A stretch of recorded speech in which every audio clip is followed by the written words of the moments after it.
Bihar Chief Minister Jitan Ram Manjhi today said that those found playing with the lives of poor will not be spared. Jitan Ram Manjhi will chop off their hands. Manjhi said this while addressing a public meeting at Pakri Dayal in Bihar's East Champaran district.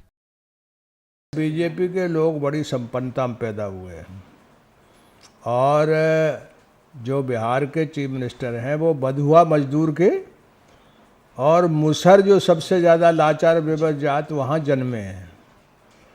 वो खुद ही बंधुआ मजदूर थे। तो हो सकता है भाषा में वो इतने चतुर ना हो जितने बीजेपी के लोग हैं। वो तो इतने चतुर हैं कि पूरे देश में वोट ले लिया उनने स्विस बैंक से लाने का पैसा, और अब कह रहे हैं कि जो प्रणब बाबू कह रहे हैं वो ये कह रहे हैं। तो वादा खिलाफी से बुरी बात तो कोई नहीं है।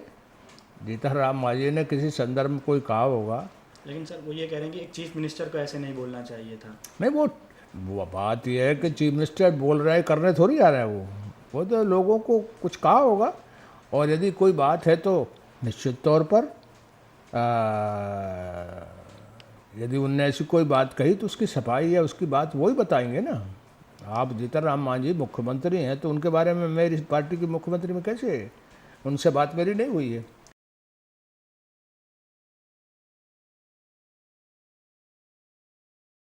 जो कह रहे थे ये कभी नहीं आएगा पैसा एक, लेकिन यहाँ लाखों रुपए एनपीए में देश की जनता का बैंक का पैसा खा के बैठे लोग। तो ये तो वाइट मनी है, इसको क्यों नहीं ले लेते? अरे वहाँ तो आप ला नहीं सकोगे, तो ऐसा क्यों काम कर रहा है? ये तो आपके पास लाखों रुपए हिंदुस्तान की जनता का पैसा है जो कॉरपोरेट्स ने लेकर रखा हुआ है, इसको क्यों नहीं वापस लाते हो?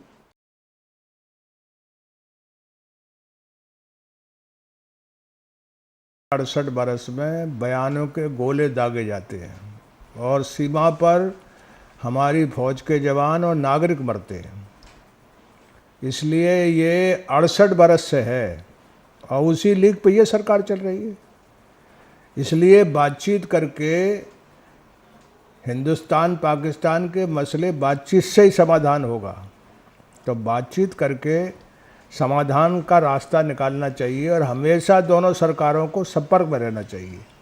नहीं तो ये जिस तरह से गोलाबाजी बयानबाजी की गोलाबारी हो रही, उसमें देश की जनता और जनता का जो कमाई है वो मिट्टी में जाएगी और हमारे फौज और नागरिक मारे जाएंगे। इसलिए मेरी साफ राय है कि बातचीत के सिवा कोई रास्ता नहीं है।